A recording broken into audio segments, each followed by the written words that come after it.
ada nggak sampai muncul satu bisikan, dorongan, pikiran halu untuk melakukan bunuh diri, mengakhiri hidup, merasa tidak berguna, merasa tidak ada artinya, untuk apa sih dilahirkan, lebih baik saya mati. Bisa sampai muncul seperti itu? Sering. Keinginan untuk bunuh diri? Iya. Dengan cara apa kalau sampai itu terpikir pada saat itu? Ingin bunuh dirinya? Sebelum upaya bunuh diri ya. Ntar dulu, saya potong. Tadi menyebut upaya bunuh diri. Emang udah pernah mau melakukan? Pernah. Pernah ya? Serius? Iya. Dengan cara apa saat itu?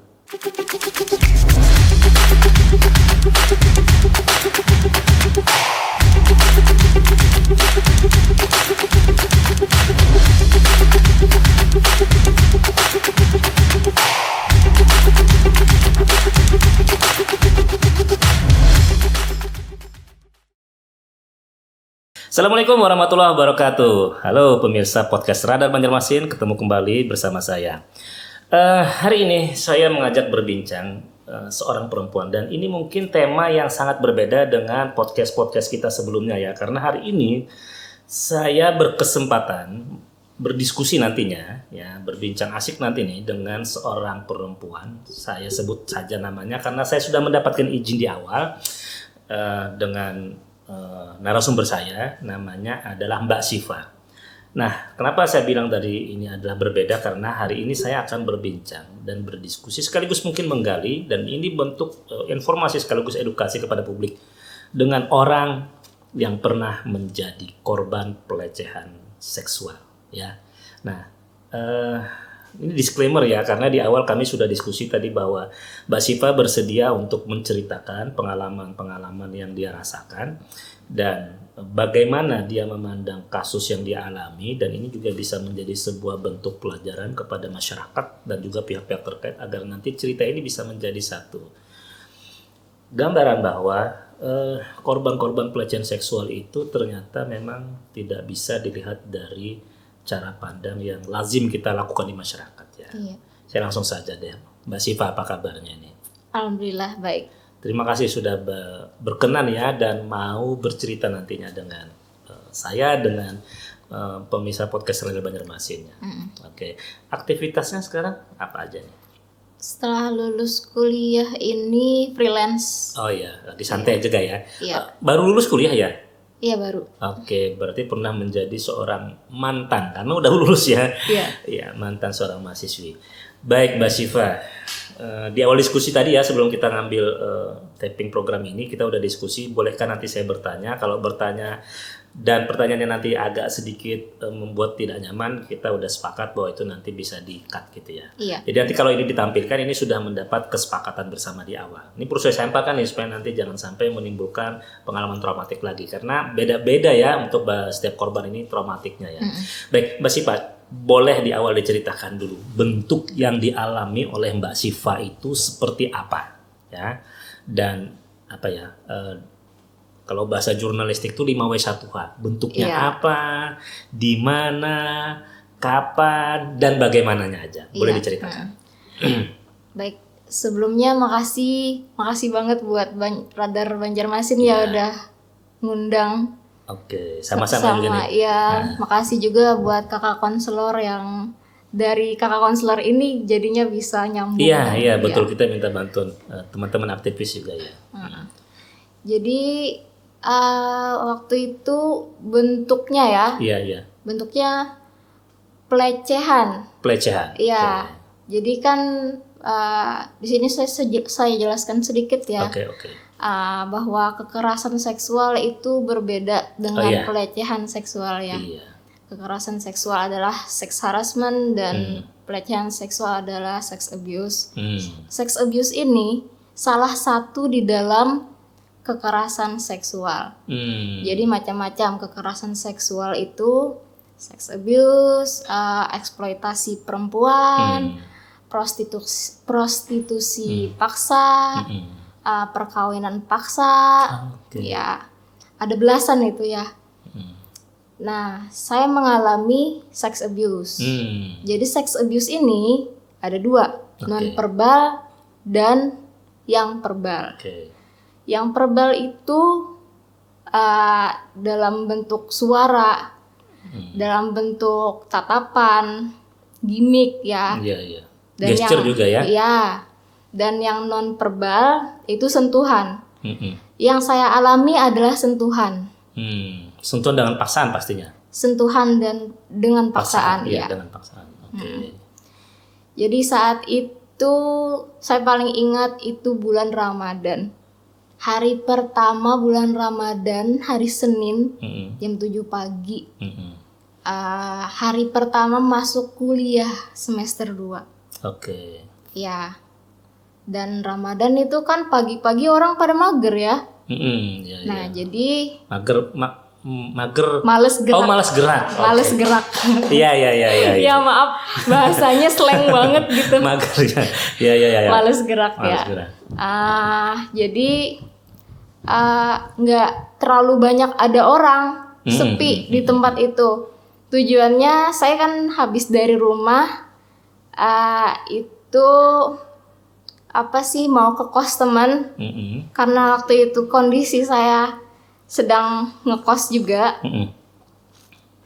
Mau ke kos teman, aduh terulang-ulang. Apa sih? Jaraknya jauh ya dari kos? Nggak terlalu jauh. Dekat aja ya? Iya. Oke. Di sekitar kampus. Oke. Oh, sekitar kampus. Dan Mau, jalan? iya, jalan sendiri. Rencananya mau bareng ke kampus. Ngasih sayur kangkung buat buka puasa nanti masak di kosnya. Oke. Tiba-tiba ada orang nih nyampingin pakai motor. Oke. Nggak ada ngomong apa-apa, tapi di benak saya terpikir, oh paling nih orang mau nanya alamat. Oh, jadi sengaja mepet gitu ya, lagi Iya. jalan ya Mbak Siva, kemudian ada orang yang naik sepeda motor menggiring gitu ya, mepet gitu. Tapi udah sempat kepikir jangan-jangan ini mau nanya ya, karena seolah-olah dia mau mendekat gitu ya. Iya, Oke, nggak kepikir macam-macam waktu itu. iya. Ya. Positive thinking nih padahal Iya. ya. Oke. Tiba-tiba langsung grep gitu loh. Oh, iya. Langsung ke dada. Oke. Ya, ke payudara ya. Digrepek gitu. Bahasa masyarakatnya begal payudara. Begal payudara. Ya. Oke. Jadi nggak begal motor aja. Begal payudara juga. Juga lagi tren juga ya. Ya. Oke. Jadi nggak ada siapa-siapa di situ. Sempat saya pegang tangannya, tapi karena dia pakai motor, dia paling ingat dia pakai jaket apa, pakai motor apa, pakai helm dengan kacanya yang gimana gitu kan. Ada yang kaca yang nggak bisa dilihat Kelihatan mukanya ya. kan ya.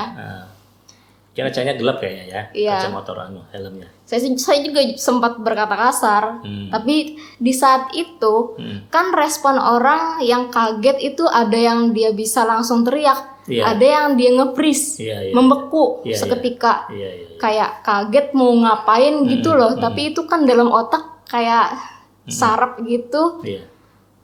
Apa sih namanya? Spontan gitu ya. Ya, Refleks gitu. spontan gitu. Kalau saya Pada saat itu. ya nge-freeze, Oh. membeku gitu. Kaget Aduh, gitu ya. Jadi bahasanya. diam gitu ya, diam saja, Iya. terpaku gitu. Iya. Karena saya emang orangnya rada benci suara bising, Oh gitu. jadi saya nggak bikin suara bising gitu. Oke. Terus ya dia kabur, berusaha lah saya jalan nih. Tapi beruntungnya di situ saya bisa nangis. Kan ada orang yang nggak bisa nangis Iya, karena kaget, semakin terpendam lah perasaan itu. Ngetok kos teman saya. Bingung dia kenapa? Bingung ya? Kenapa kamu gitu? Istighfar, astagfirullah gitu kan ya. Terus dia tenangin sampai bisa kayak gitu kan. Sampai bisa tenang. Dan di situ dia nyaranin kita lapor aja yuk ke Satpam. Satpam ya, Satpam kampus. Iya, bukan Satpam komplek. Oh, Satpam komplek. Oke. Iya, di situ kan komplek gitu. Terus? Lapor aja lah ke Satpam. Tapi Satpam nggak ada nanya bukti.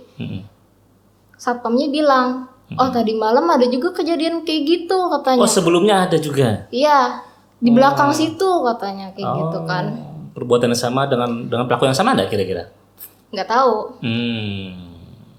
Oke, oke, oke. Tapi bedanya korban yang itu dia langsung teriak. Oh, iya, iya. Nah, terus ini bakalan gimana ya kata si satpamnya gitu kan ya. Kayak mikir ke depannya buat apa gitu kan. Buat menjaga jangan sampai terjadi lagi gitu ya. Tapi itu kejadiannya setelah itu dilaporkan enggak? Nggak tahu. Saya cuma melapor ke satpam, itu juga yang ngomong teman. Bukan Oke, saya. nggak melaporkan ke polisi ya waktu itu enggak ya? Enggak. Oke. Mbak Siva cerita, peristiwa itu menimbulkan satu pengalaman mental yang membuat traumatik enggak? Apakah kemudian dengan peristiwa itu membekas menjadi satu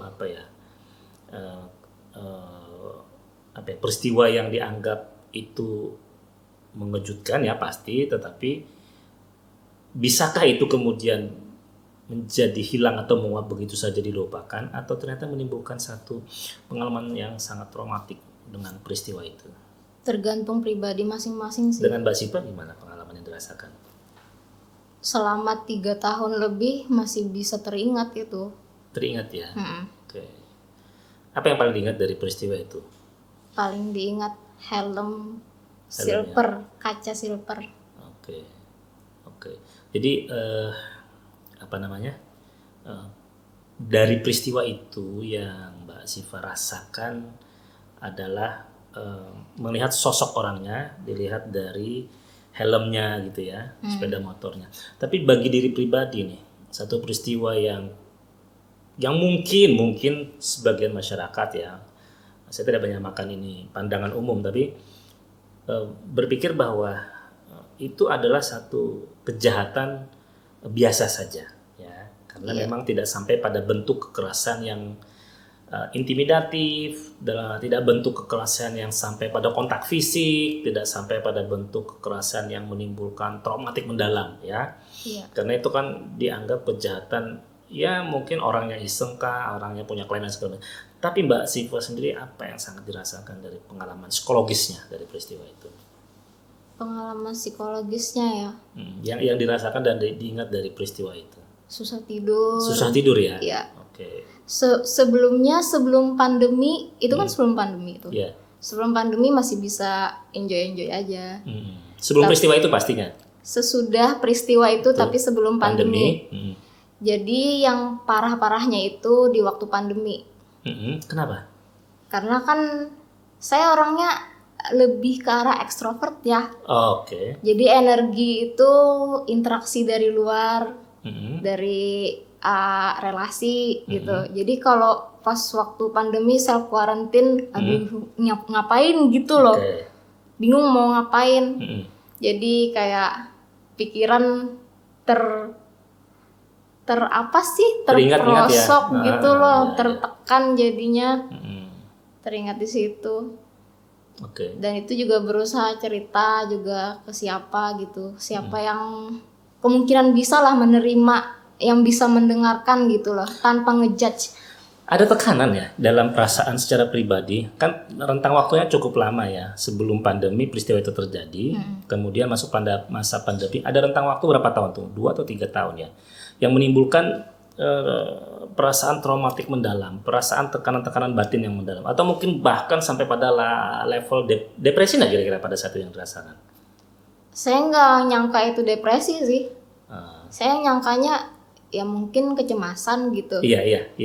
Tetapi udah konseling juga. Jadi dengan ada muncul peristiwa itu lalu kemudian melakukan upaya untuk konseling gitu ya, untuk menikah. Karena disarankan juga. Oke, dan melakukan itu ya. Iya, kamu mending konseling aja deh gitu kan ya. Oke, dari hasil konseling itu ternyata dikategorikan itu mengalami bentuk apa? Di diagnosa F322 kodenya gitu. Apa itu artinya kalau bahasa? Depresi mayor, kan depresi ada minor sama mayor. Oke. Jadi ini perlu jadi pengetahuan buat masyarakat bahwa ternyata pengalaman traumatik itu nggak langsung bisa muncul saat itu juga ya. Dia bisa perlu proses, dan itu bisa momentumnya muncul ketika orang ya atau korban itu yang mengalami kesendirian. Karena memang kemarin itu kan masa karantina, banyak yang nggak boleh aktivitas di luar. Jadi kesunyian itu ternyata bisa mempengaruhi mental ya. Jadi pengalaman traumatik yang terpendam itu lalu muncul pada saat itu ya. Iya. Apa yang muncul dalam pikiran sebelum melakukan konseling itu? Yang paling dirasa sangat apa ya? Membuat menjadi diri ini tidak tenang, muncul pikiran-pikiran kalut. Apa yang paling dirasakan? Karena saya nggak terima gitu loh, nggak bisa terima sama kejadian itu, nggak pengen disentuh sama siapa gitu. Saya yang kenal aja gini ya, emang dari dulu saya lebih kayak limit gitu loh sentuhan sama lawan jenis. Oh iya, iya. SMP cuman karate, SMK sibuk ngafalin farmasi. Ya jadi pas disentuh orang tuh Apalagi dengan cara yang seperti itu ya. ya Nah, jadi yang perlu diperjelas nih, bentuk perasaan yang paling dirasa sangat mengganggu itu apa pada saat itu? Kan setelah tahu kan mengalami, oh ternyata saya kategorinya depresi mayor ya tadi ya. iya. Nah, tapi kan kita nggak sadar setelah kita didiagnosa itu, setelah kita melakukan konseling. Tapi perasaan apa yang paling dirasa sangat mengganggu pada saat itu? Merasa bersalah. Bersalah dengan siapa? Dengan diri sendiri? Iya. Kenapa merasa bersalah? Emang saya salah gitu, di mana saya salahnya gitu. Oh, oke. Sampai pikiran tuh muncul merambat-rambat. Emang saya berhak dilahirkan gitu? Oh, sampai segitunya ya. Iya. Oke. Jadi memang jadi liar gitu ya pikiran Iya. imajinasinya. Jadi kayak semak belukar di kepala, Oke, kayak oke. ditebas tapi nggak bisa ditebas. Dan itu semakin liar ya pikirannya, muncul rasa-rasa yang sebelumnya nggak ada sama sekali dipikirkan, Iya. itu bermunculan gitu Iya, ya. muncul sendiri. Oke. Pengen tidur juga kan, biar bisa tenang, nggak bisa tidur karena pikiran itu ada terus, muncul terus. Sampai ada bisikan juga. Mengalami bisikan, bisa diberikan gambaran seperti apa bisikannya? Kamu nggak berhak hidup, mati aja. Itu muncul dari dalam diri atau memang mendengar seperti ada sesuatu? Samar-samar gitu loh, kayak ada di kuping tapi kayak ada di kepala. Oke, saya mulai mencoba menangkap ini. Ya, saya paham. Sepertinya ada, ya wajar kalau kemudian setelah konseling dibilang depresi karena memang ada muncul bisikan itu ya. Iya. Ada seperti apa ya bahasa halu gitu ya. Ya kayak halu. Kayak halu gitu ya. Halu bukan berarti ya, artinya seperti merasa itu seolah real. Iya. Dan itu sering terjadi. Maksudnya berkali-kali berulang-ulang muncul bisikan. Kalau bisikan itu, kalau di saya nggak terlalu sering, sesekali aja. Beberapa ya ada tapi muncul ya yang Ada. sebelumnya nggak ada ya. Oke, dan itu sangat mengganggu ya pada saat itu ya. Ganggu banget. Dan akhirnya memilih untuk melakukan konseling. Iya. Berapa lama proses konseling yang dilakukan sampai kemudian pada tahap sudah bisa berkurang gangguan-gangguan? Konseling itu kan saya dikasih obat tuh. Oh, sampai minum obat juga. Iya. Obatnya Dua- untuk menenangkan itu ya. Iya, 5 macam obatnya. Ada yang swing mood, ada yang buat apa sih namanya? Boleh nggak sih disebut nama obatnya? Saya juga nggak tahu ada aturan nggak yang mau nyebut nama obat. Tapi itu nggak dijual bebas sih. Oke, tapi obat terbatas memang karena memang peruntukannya juga khusus ya. Iya. Tapi masih minum obat itu enggak? Sekarang nggak. Nggak lagi ya. Oke. Iya. Itu masih pada saat proses pemulihannya. Iya. Oke, konseling, healing, apapun sebutannya ya, kemudian terapi, itu ternyata memang ada hasilnya yang dirasakan, mulai sedikit bisa mengontrol ya. Iya, bisa. Oke, Mbak Siva adalah orang yang pernah mengalami pelecehan, tetapi pengalaman traumatiknya muncul beberapa tahun kemudian. Ini sebuah kasus yang unik dan menarik. Mungkin Mbak Siva, saya mau tahu nih pandangan Mbak Siva. Hal-hal serupa ini bisa nggak dan banyak nggak kira-kira? Atau mungkin ada beberapa orang-orang yang pernah mengalami traumatik yang sama seperti ini. Teman ada beberapa yang sama persis waktu SMK katanya. SMK ya. Tapi dari yang saya baca di berita-berita dari tahun 2015 sampai 2020 itu 11.000 lebih kasus pelecehan seksual di Indonesia. Oke, luar biasa ya kasus-kasusnya. Saya perlu mempertegas nih diskusi kita bahwa agar publik memahami Iya. orang yang pernah mengalami satu peristiwa traumatik, apapun bentuknya ya, bisa pelecehan verbal, non verbal, Iya. abuse seksual, atau bahkan mungkin pada sampai tahap kekerasan fisik Iya. atau kekerasan seksual. Ada banyak bentuk dan banyak ragam. Tetapi ternyata dengan kasus Mbak Siva dengan apa yang dialami membuktikan kepada kita bahwa ternyata korban-korban ini tidak bisa dilihat dari apa yang dia dia tampilkan. Mungkin seperti biasa-biasa saja ya, ternyata ada pengalaman traumatik dan ini kan munculnya 3 tahun kemudian. Artinya bahwa kita nggak bisa menjustifikasi bahwa siapapun korbannya, ya kan, apapun bentuknya, itu pengalaman traumatik yang akan mengendap seumur hidup gitu ya. Iya.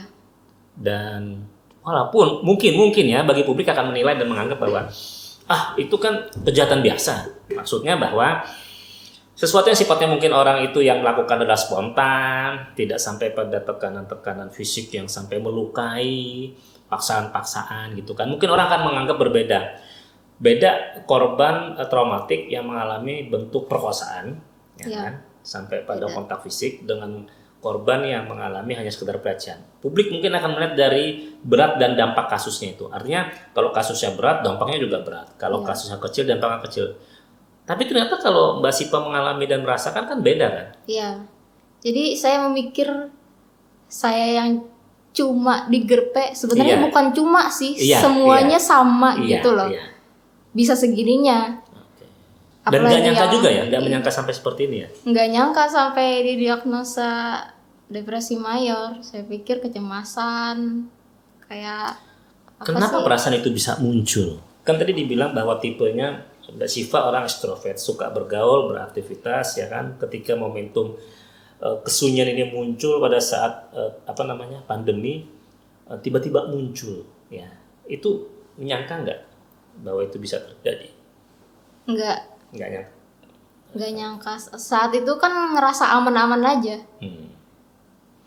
Biasanya muncul peristiwa rasa-rasa yang seperti itu pada saat sendirian, siang, waktunya malam atau gimana?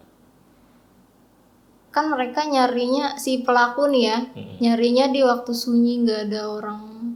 Jadi nggak ada yang bisa. Bukan, maksudnya Mbak Siva muncul perasaan-perasaan yang halunya tadi itu. Iya, pas lagi sepi. Malam ya. Lagi sendiri gitu. Gitu ya. Ini agak susah kita memahami ya, masyarakat awam. Saya yang juga orang awam ya, karena saya bukan psikolog murni ya, walaupun ada belajar psikologi komunikasi, bahwa ternyata manusia dengan berbagai macam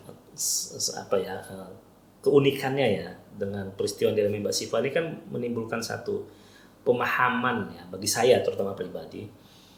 Kita nggak bisa memandang dan melihat bahwa traumatiknya seorang korban itu sesederhana yang kita pahami gitu ya. Seorang yang ekstrovert pun ternyata bisa mengalami traumatik yang seperti ini.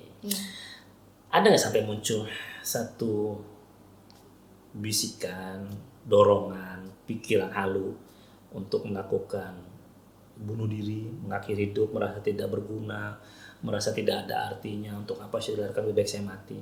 Bisa sampai muncul seperti itu? Sering. Keinginan untuk bunuh diri? Iya. Dengan cara apa kalau sampai itu terpikir pada saat itu? Ingin bunuh dirinya? Sebelum upaya bunuh diri ya. Ntar dulu, saya potong. Tadi menyebut upaya bunuh diri. Emang udah pernah mau melakukan? Pernah. Pernah ya? Serius? Iya. Dengan cara apa saat itu? Minum obat dari psikiater langsung tunggak banyak. Oke. Tapi memang niatnya waktu itu untuk menghabisi atau menuntaskan penderitaan mental psikologis ini. Minum banyak itu. Dengan harapan? Minum banyak biar overdosis, biar mati gitu. Memang pikirannya seperti itu? Iya. Kenapa muncul? Sebelumnya kan self injury. Pakai cutter, tangan, kaki. Udah melakukan itu juga? Iya, udah berapa kali yang nggak terhitung. Sebegitunya ya? Tapi apa sih yang dikerjakan cuma injury doang gitu loh. Ini ada obat, lu nggak ini. Mending ini aja dipakai gitu loh. Tapi sebelumnya juga sudah pernah melakukan dengan cara cutter memotong itu tadi? Iya. Sampai cutter saya tuh sampai diambil habis ketahuan kejadian itu. Apa yang dipotong? Nadi? Iya, berusahanya sih nadi. Sempat dipotong? Sempat. Luka berdarah-darah juga?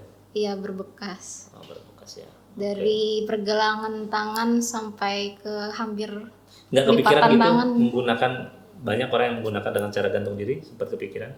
Nggak ya, dengan cara yang saya langsung apa yang di mata, karena di saat itu depan mata kan obat tuh. Ya, bagi orang awam sulit menyelami pengalaman traumatik seseorang yang mengalami sebuah bentuk kekerasannya. Sekali lagi saya katakan tadi mungkin ya bagi masyarakat, mungkin saya sendiri menganggap bahwa semakin berat kasus yang dialaminya tentu akan berkorelasi dengan depresinya semakin tinggi dan semakin kecil bentuk pelecehan kekerasannya juga semakin kecil juga bentuk depresinya. Orang akan menganggap mudah dilupakan. Ternyata dalam kasus Mbak Sipa tidak sesederhana itu. Tidak segampang itu kita menyederhanakan sebuah pengalaman traumatik. Oke. Mbak Sipa, sebelum melakukan konseling, ada nggak melakukan upaya self counseling dengan cara misalnya memperbanyak ibadah, melarikan ini kepada pendekatan-pendekatan religius, keagamaan, berpasrah dan segala macam. Iya. Itu sudah dilakukan juga? Iya, Tapi ternyata tidak cukup. tidak cukup. Saya bingung juga, ini apa emang saya yang kurang bersyukur atau saya kurang dekat sama Tuhan atau gimana? Tuhan gimana ya? Tuhan nggak pengen saya ada gitu atau gimana ya? Dan itu muncul ya. Iya. Tapi masih setelah melakukan konseling, pikiran, perasaan itu masih ada, sekarang udah berkurang? Berkurang. Oke. Iya. Oke, dari proses konseling penyembuhan mental dan segala macam, apa yang bisa disimpulkan dari apa yang Mbak Sipa rasakan kemarin-kemarin itu? Bahwa apa gitu? Gimana ya? Kalau saya korban kan ya, Ya. jangan berpikir bahwa saya ini bersalah, bahwa saya korban. Maksudnya? Jangan nyalahin diri sendiri gitu. Oke. Jadi sudah bisa berkompromi dengan dirinya ya. Iya. Sudah mulai ya. Udah bisa mulai mencoba untuk kontrol dan juga memahami ya bahwa peristiwa yang dialami yang tidak diinginkan sama sekali, apapun bentuknya, apapun kejadiannya itu adalah sesuatu yang memang tidak muncul dari diri dan jangan menyalahkan diri seperti itu ya. Iya. Oke. Saya bingung mau nanya lagi, takutnya nanti malah seperti ini menimbulkan. Tapi saya nanya nih ada memunculkan perasaan ini enggak? Karena saya sekarang lebih stabil ya. Oke, lebih stabil ya. Iya. Syukur, kita bersyukur Mbak Sipa udah lebih stabil, lebih bisa berkomunikasi. Tapi dulu memang beda ya. Dulu agak menutup diri, seperti itu. Dulu saya walaupun saya ekstrovert tapi kalau sama teman lawan jenis tahu batasan lah. Iya, maksud saya berkomunikasi terbuka ya dengan teman ya, entah teman Iya. Perempuan atau teman laki dalam konteks lagi kumpul-kumpul rame-rame itu dulu membatasi seperti itu ya. Enggak, ngumpul-ngumpul aja. Ngumpul aja ya. Oke. Nah, enggak, maksud saya kali aja ada tekanan-tekanan seperti itu membuat kita seperti menarik diri dari lingkungan sosial, jadi lebih memilih karena mungkin ada yang sangat traumatik lalu jadi Ini yang introvert. sesudah kejadian apa yang belum? Saat kejadian dan mengalami traumatik yang mendalam sampai depresi itu. Itu sebelum pandemi. Iya, itu. Sebelum pandemi masih bisa normal, walaupun masih kadang terpikir. Jadi setelah pandemi kan yang self quarantine itu. Iya. Kayak gimana ya?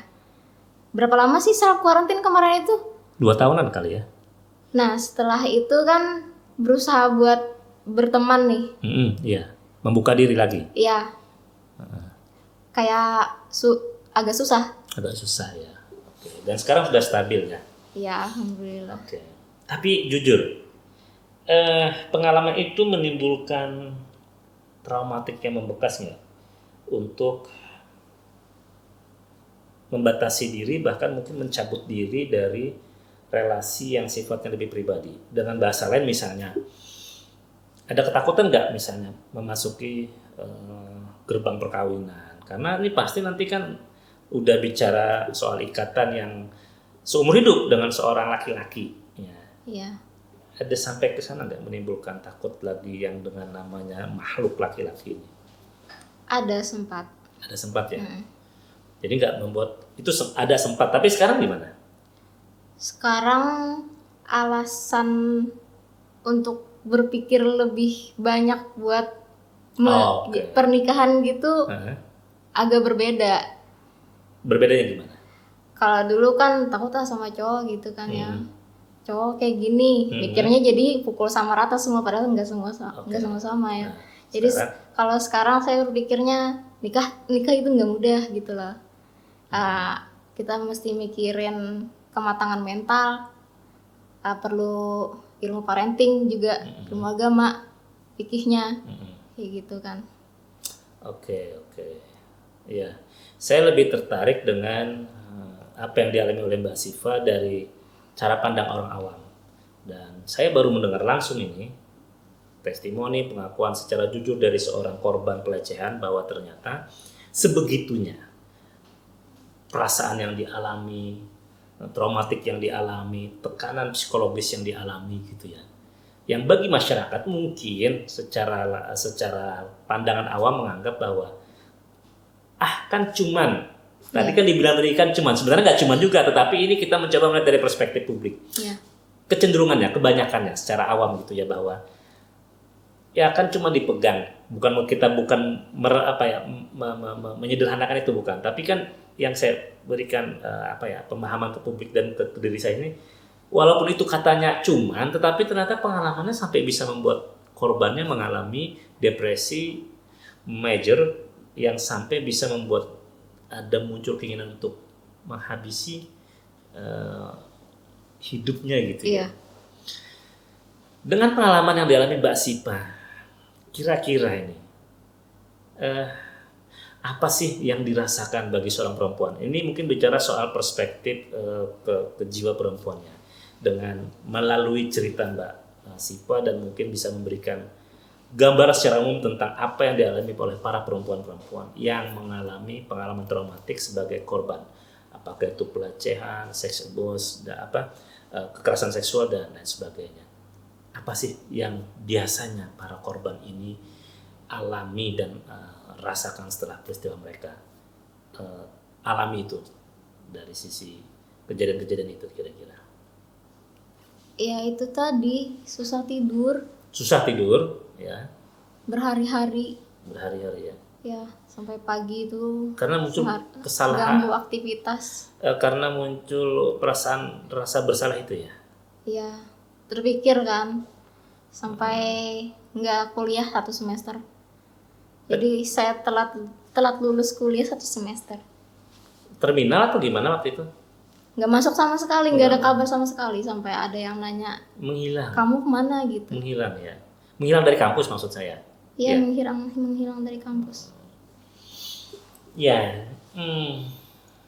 Pada saat itu jadi keinginan untuk membuka diri dan konseling itu apakah dari diri sendiri, dari teman, atau kemudian melalui kontaknya ke siapa dan bagaimana awal bercerita dengan konseling itu?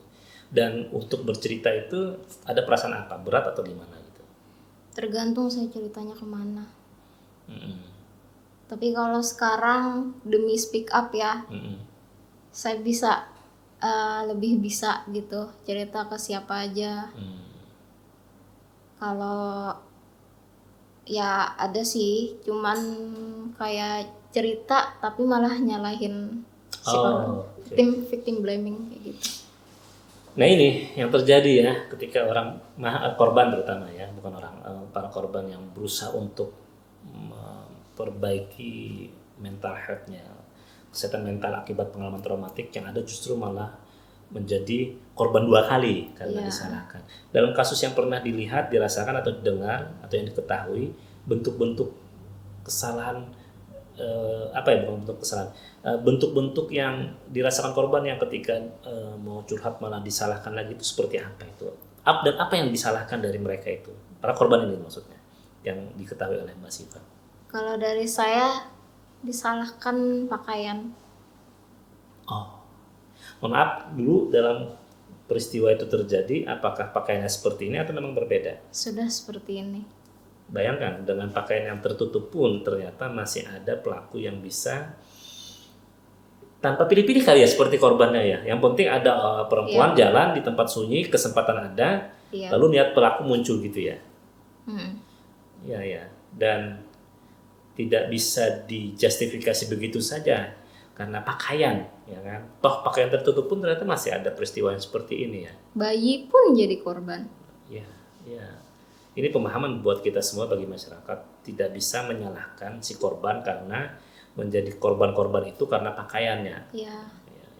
Jadi dari situ si korban terdistract pikirannya, apa emang Oke. bener saya salah gitu. Oke. Oke, Mbak Sipa mengamati enggak, mendengar nggak atau memonitor perkembangan dalam beberapa waktu terakhir ketika muncul dan terungkap ke publik kasus-kasus apa ya bentuknya perkosaan, pelecehan atau apapun itu yang dialami para perempuan? Ada? Ya, Yang mana yang Mbak Siva dengar? sering yang mahasiswi Unlam, Mahasiswi Unlam. Yang kemarin kasusnya itu ya ya. pada saat magang. Dan yang terakhir saya baca tadi malam ya, Hmm. bayi umur 15 bulan. Bayi umur 15 bulan, tapi di mana itu kejadiannya? Lupa bukan di Indonesia? bukan di Kalimantan. Ya, tapi tetap di Indonesia masih. Iya. Pelakunya kakeknya. Saya nggak habis pikir ya. Mestinya saya akan menghadirkan psikolog nanti setelah diskus kita ini untuk bisa mencoba memahami perilaku menyimpang tadi. Nggak ada akalnya saya mikir gitu ya. Kita nggak harus diskus. Tapi dibentuk ya. Tapi kalau untuk wilayah Kalimantan Selatan, Mbak Sipa ada monitor. Dalam kasus mungkin tadi disebutkan peristiwa yang dialami seorang mahasiswi ya. Yang kemudian apa dalam pandangan Mbak Sipa melihat konstruksi kasus itu yang dialami perempuan sebagai korban itu gimana? Miris sih. Miris ya. Ada jejak digital yang saya baca dari berbagai macam komen ketika kasus ini mencuat ke publik. Ketika dia mengungkapnya secara terbuka melalui media sosialnya dan menjadi sebuah jejak digital. Publik sepertinya terbelah dan terpecah ya, yang menganggap bahwa udahlah lupakan ya. Kemudian pelaku diproses sampai kemudian juga menerima hukuman. Lalu kemudian publik menganggap jangan digoreng, jangan dipolitisir. Banyak yang memandang seperti itu. Tapi dengan cerita yang saya dengar dari Mbak Sipa, saya mulai bisa memahami bahwa gak semudah dan segampang itu menyederhanakan kasus-kasus yang dialami perempuan menjadi korban ini ya. Iya. Mirisnya gimana tadi disebutkan oleh Mbak Sipa tadi? Kenapa? Miris tadi, miris Iya, dengan apanya? Miris dengan peristiwanya karena dialami oleh mahasiswi yang lagi magang, karena pelakunya adalah juga seorang oknum ya, Iya. penegak hukum yang mestinya bisa memberi perlindungan, atau miris karena apanya kira-kira terhadap pandangan publiknya ini? Kurangnya sex education Bagi ya, warga kita, karena pendidikan seksual itu tabu di negara kita kan ya. ya, Jadi kita kayak ngomongin hal-hal yang berbau seksis gitu. lebih ke pornografi kali ya dianggap ya, seks Iya. pendidikan seks itu lebih dianggap seperti pornografi gitu. Langsung kayak menghindar gitu loh. Padahal kan edukasi gitu ya. Kayak contohnya kita ngasih tahu anak kecil bahwa ada batasan kita main sama lawan jenis. Kalau di Islam cewek pakai jilbab. Iya. Dan hal badan mana, apa sih anggota tubuh mana yang boleh disentuh sama orang gitu. Boleh disentuh sama orang tua sendiri, misalkan anak cewek mandinya sama ibu, anak cowok mandinya sama bapak, itu adalah sex education. Jadi dari apa yang terjadi dari kasus itu, sex education yang perlu diedukasi ke masyarakat apa poin-poinnya?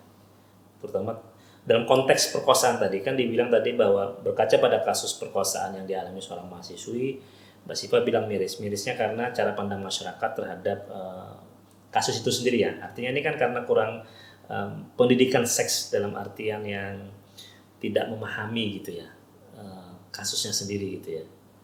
Nah, kira-kira bentuk sex education yang seperti apa yang perlu disampaikan ke publik nih, ke masyarakat?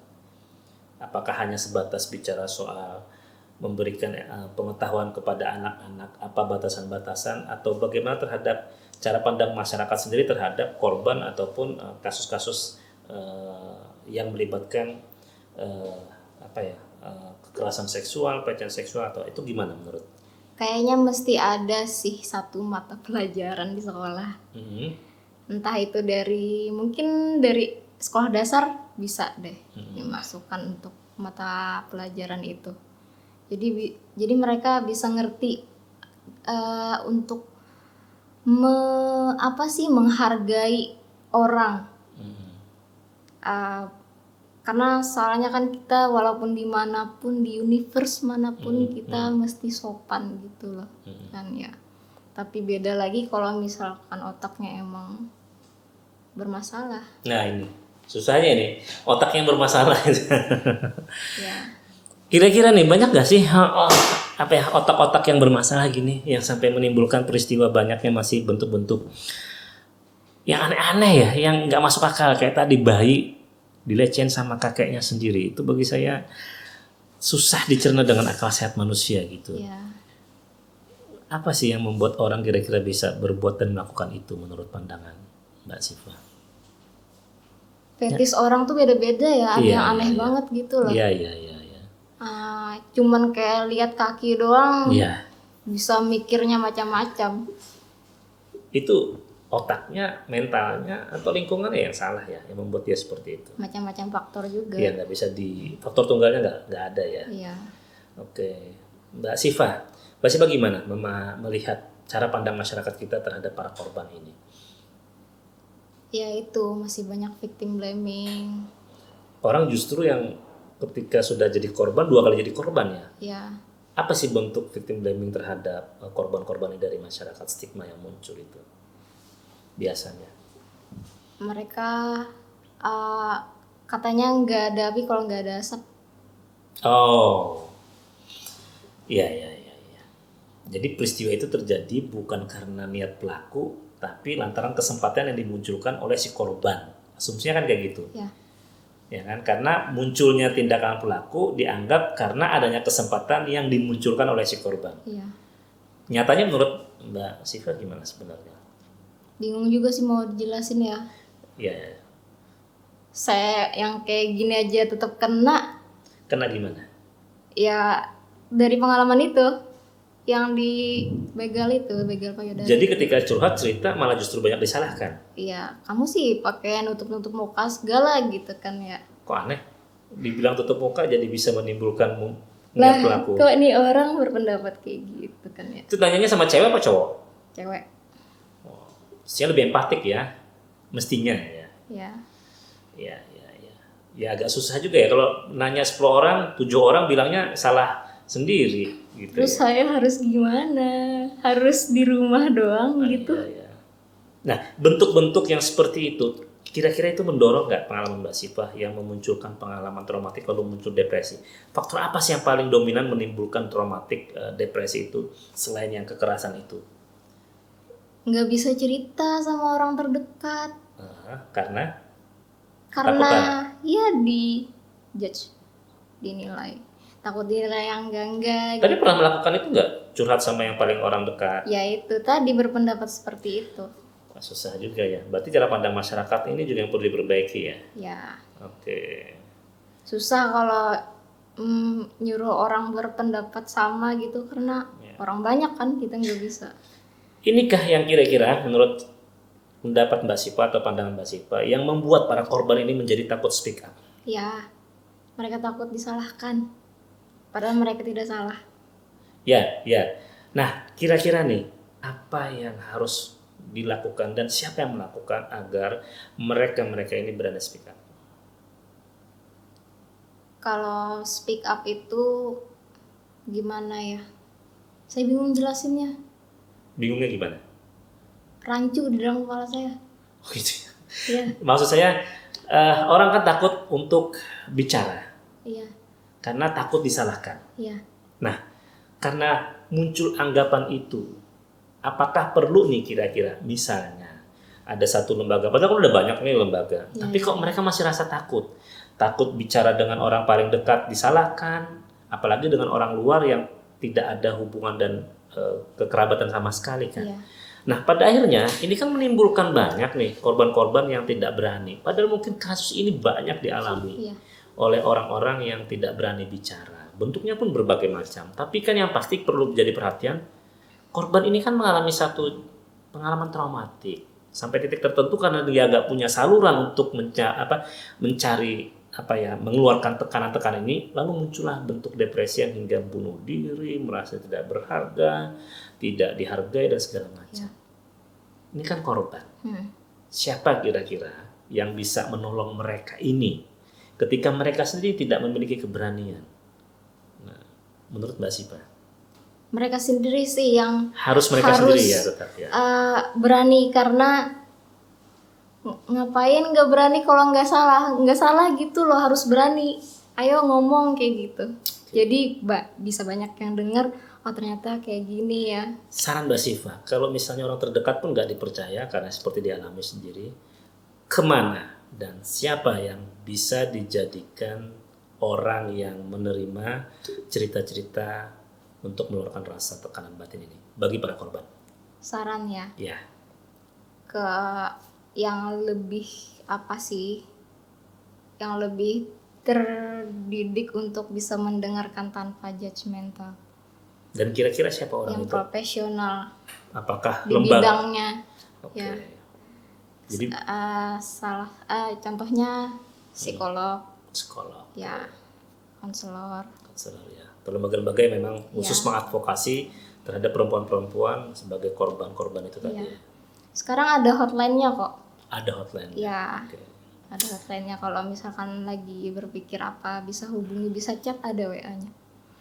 Ternyata sebegitunya ya, walaupun tadi yang seperti kita tegas dan kan kita ulangkan. Mungkin publik menganggap hanya ya, tapi hanya ini ternyata ya, pemirsa podcast ya, ini bagi publik dan bagi kita semua. Kita nggak boleh memandangnya dengan cara pandang kita, karena kita nggak bisa merasakan apa yang dirasakan oleh para korban. Ya contohnya Mbak Siva tadi, walau disebut hanya ya disebut hanya tadi, dan bahkan ada yang menyalahkan, kamu sih pakainya sampai tutup-tutup muka gitu. Loh kok orangnya yang disalahkan, udah korban disalahkan. Dan ini ternyata menimbulkan depresi yang sangat luar biasa. Sampai pada titik ingin mengakhiri hidup, merasa tidak berguna, merasa tidak percuma ada di dunia dan segala macam. Untungnya kemarin tuh cepat menarik diri dan melakukan konseling ya. Iya. Ya, dan bersyukur sekarang sudah mulai stabil dan mulai ini ya. Dan berani untuk mengungkap ini ya. Iya. Mbak Sipa, pesan untuk masyarakat dan pesan untuk para korban, dan terakhir pesan untuk para orang-orang yang pernah melakukan kekerasan dan pelecehan seksual, apa kira-kira? Kalau buat korban, berani gitu loh, ayo Berani. ngomong gitu, Ngomong. nggak apa-apa, kita nggak salah kayak gitu kan. Kalau untuk para pelaku, tolong konseling gitu, mungkin ada yang tidak beres. Saya bingung menyuruh Sebenarnya menyuruh orang yang agak waras ini, nggak waras ya, Iya. untuk konseling ya. Konselingnya apa ya nanti yang ditanya? Iya. Sebenarnya korban dan pelaku nggak cuma si pelaku cowok dan korban cewek. Sebenarnya korban juga bisa cowok dan pelaku juga bisa cewek. Ada juga kayak gitu ya? Ya, ada cowok ngintip WC cowok. Aduh, gimana itu? Ada juga ya? Ada di mall kita di sini. Oke. Dan cewek sebagai pelaku, Juga ada ya? contohnya ya misalkan kayak di bis, Mas senyum dong, ganteng banget deh. Kita nggak tahu tuh Masnya bakalan risih apa enggak. Sopan lah gitu lah ya. Oke, itu bentuk bentuk lain juga ya dari sisi pelecehan ya, secara verbal ya. Iya. Oke. Dan kepada masyarakat, apa yang ingin Mbak Sipa sampaikan? Semoga bisa lebih open minded sih. Ya, jangan memandang para korban ini selalu menjadi orang yang dianggap memunculkan kesempatan itu ya. Iya. Karena memang faktornya pelaku ini yang sakit dalam tanda petik ya, sakit pikiran dan sakit mentalnya. Iya. Ya saya nggak tahu ya. Ya kita juga nggak tahu juga ya, mungkin perlu juga sih dihadirkan mantan yang pernah melakukan hal-hal seperti itu. Apa sih yang ada dalam pikiran dia gitu ya? Iya. Kita perlu gali ya. Tapi susah kali ya mencari mantan pelaku ini. Kalau mantan korban mungkin masih mau bicara dari sisi edukasinya. Kalau mantan pelaku yang melakukan itu, nanti deh kita coba cari deh. Kalau mungkin nanti ada yang mau bercerita dan kemudian setelah itu dia tobat lalu bisa memberikan satu perspektif. Karena kita perlu gali lebih dalam juga ya. Oke.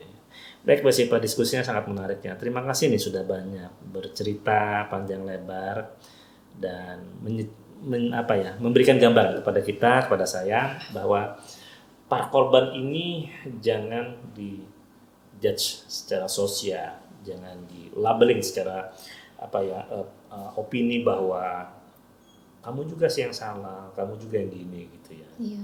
Oke, terakhir sebelum saya menutup ini diskus kita, bagaimana pandangan Mbak Sipa terkait dengan hukum sendiri, hukum dalam konteks kasus kekerasan seksual atau pelecehan ini yang dialami para korban dalam pengaduan ini yang pernah dilihat, didengar, dirasakan atau diketahui seperti apa, berpihak nggak kepada para korban? Karena mungkin jadi kan, bisa sangat mungkin ditanya, Pak, saya mengalami pelecehan, saya mengalami kekerasan, buktinya mana? Biasanya kan legal forumnya kan kayak gitu kan.